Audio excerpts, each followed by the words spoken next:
Bienvenidos a un nuevo capítulo de la saga, Historia de los Íberos. En este capítulo, el noveno, trataremos del comercio, moneda y transporte en el tiempo de los íberos. Comercio.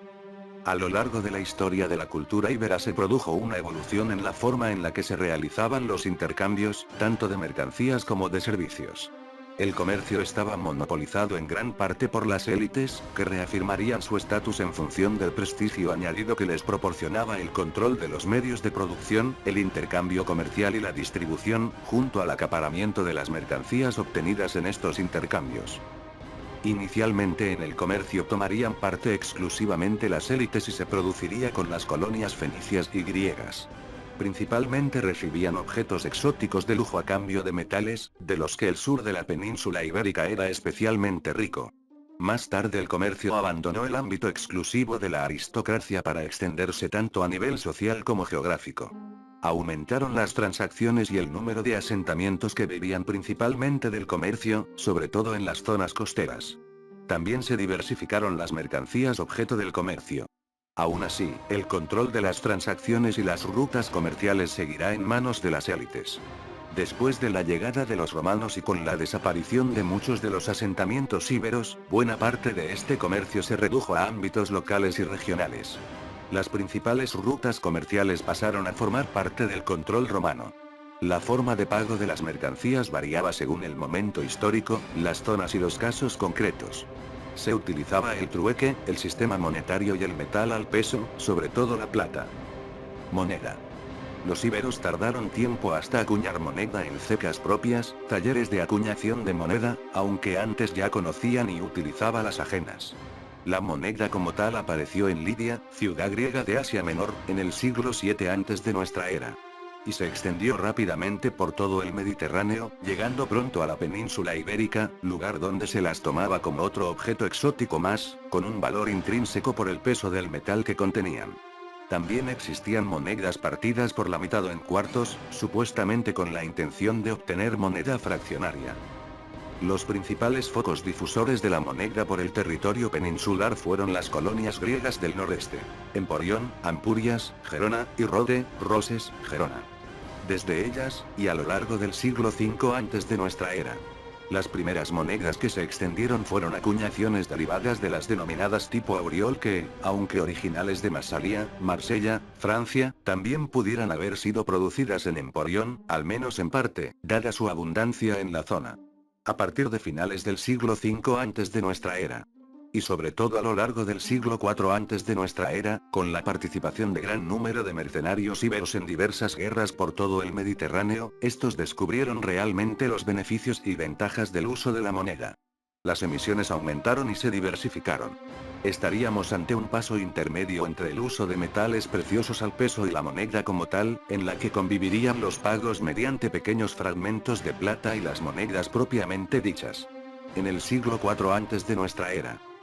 Solo hay constancia de acuñación de moneda por parte de una ciudad íbera, Arse, Sagunto, Valencia.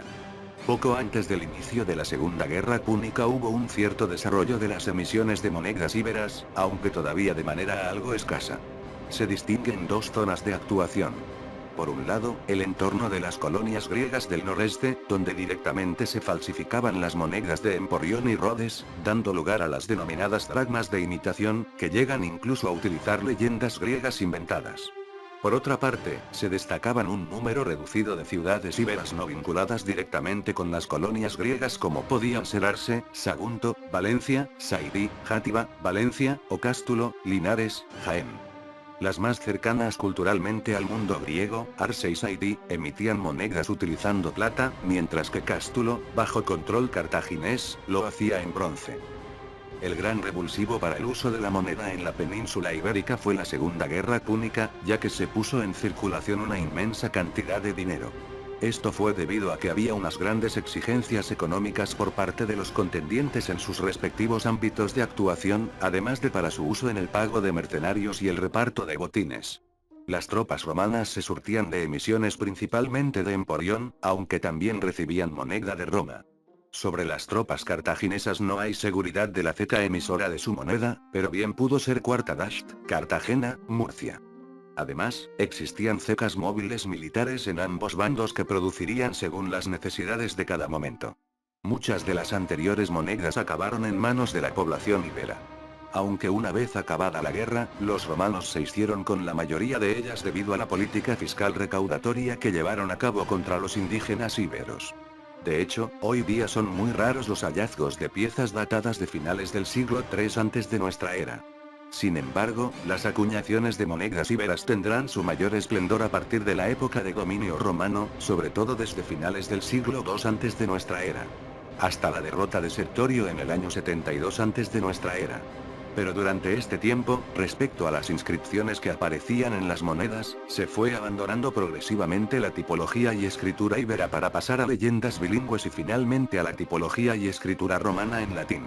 El declive llegó por el emperador Claudio, confirme a la decisión tomada por el emperador Calígula en torno a los años 39 y 40 después de nuestra era. De prohibir las emisiones locales, y solo permitir las acuñaciones de Roma. Transporte. Un elemento imprescindible para el comercio era la utilización de algún medio de comunicación para transportar las mercancías de un punto a otro.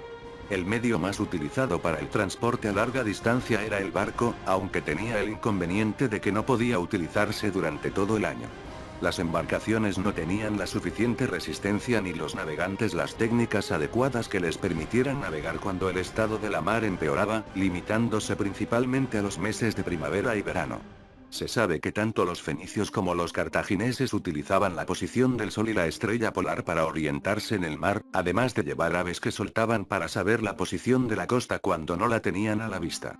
Aparte de la navegación a larga distancia, también sería de gran importancia la navegación de cabotaje, sin perder la referencia de la costa, que conectaría todas las costas peninsulares, principalmente desde el Golfo de Rosas hasta Huelva.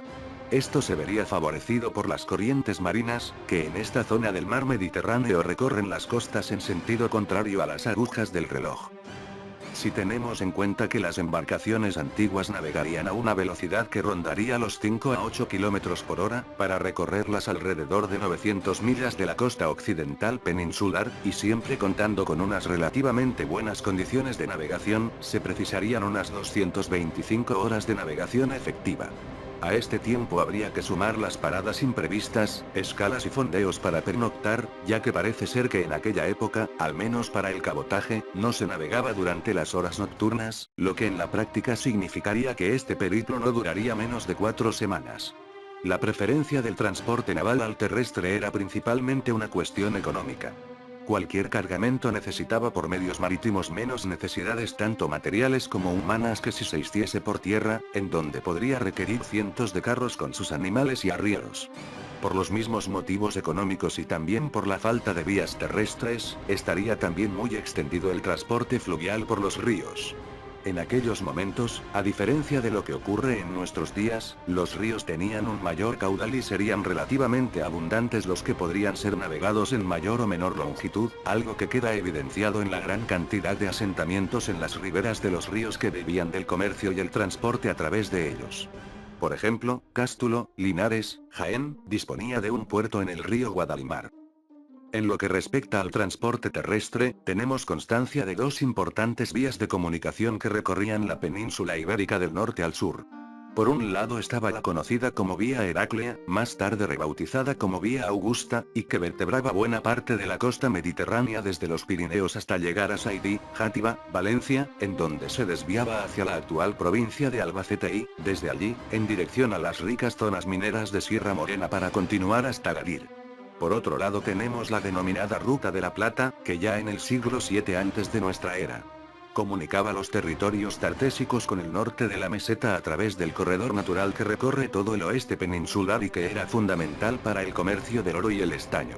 El nombre de Ruta de la Plata no tiene nada que ver con el transporte de este metal. Es la denominación actual derivada de una palabra musulmana que significa camino empedrado. Para el transporte terrestre se utilizarían mayoritariamente las recuas de mulas, dada la difícil ortografía y la escasez de caminos aptos para los carros.